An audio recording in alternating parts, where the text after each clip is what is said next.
don't know if I was destined to play this role, but I feel very fortunate to be doing so. The Crow was Brandon Lee's last film. Miramax Home Entertainment is proud to share his final on-camera interview, which includes exclusive, never-before-seen footage. The crow in the film, the bird in the film, you could really just look at as a guide, almost a piece of his own personality that guides him back into his life and reminds him who he was, what happened to him.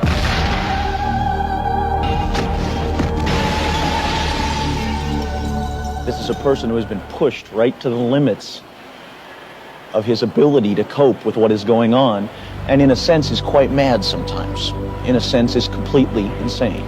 Almost in the sense that you might think of an insane person having voices, you know, more rational voices that try and guide him, more irrational voices that come from a more emotional, more deep-seated place.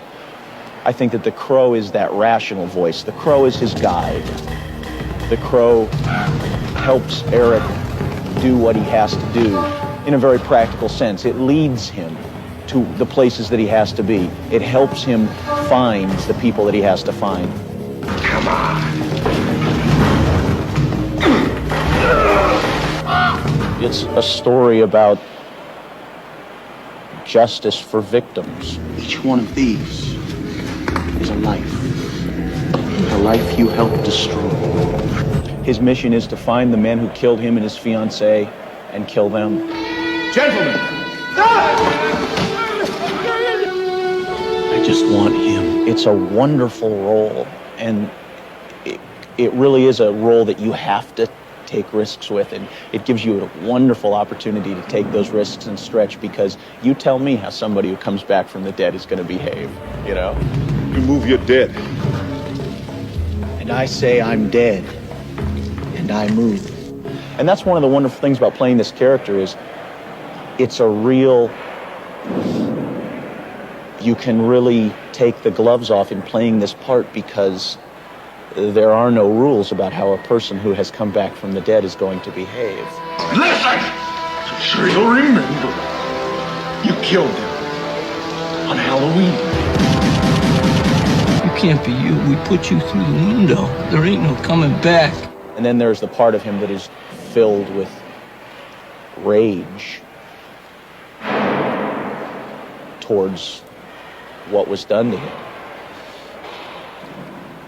And one of the things I like best about this movie is the fact that all of those parts of the character are given balance on the screen. He's torn up. He's torn up really badly, emotionally, physically, and psychically. She died at the hospital.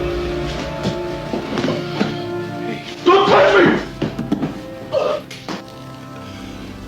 I saw her through your eyes.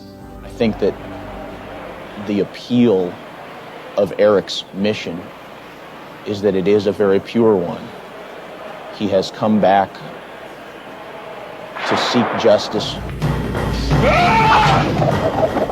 I've done other films that have had violence in them, but I must say I've never done anything where I felt that the violence was as justified as it is in this. There's very little need to worry about compassion. Victims. Aren't we all? This is justice, you know? And I truly feel that it is. And I truly feel that if I were in the same situation, I would do the same thing.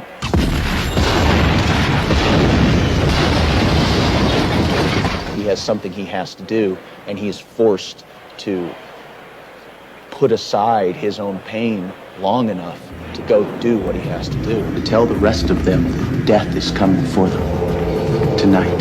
This film deals with the concept of a balance being struck between good and evil.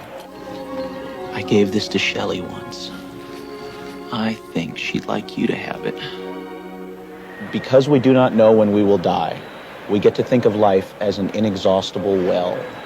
And yet everything happens only a certain number of times, and a very small number, really. How many more times will you remember a certain afternoon of your childhood, An afternoon that is so deeply a part of your being that you can't even conceive of your life without it.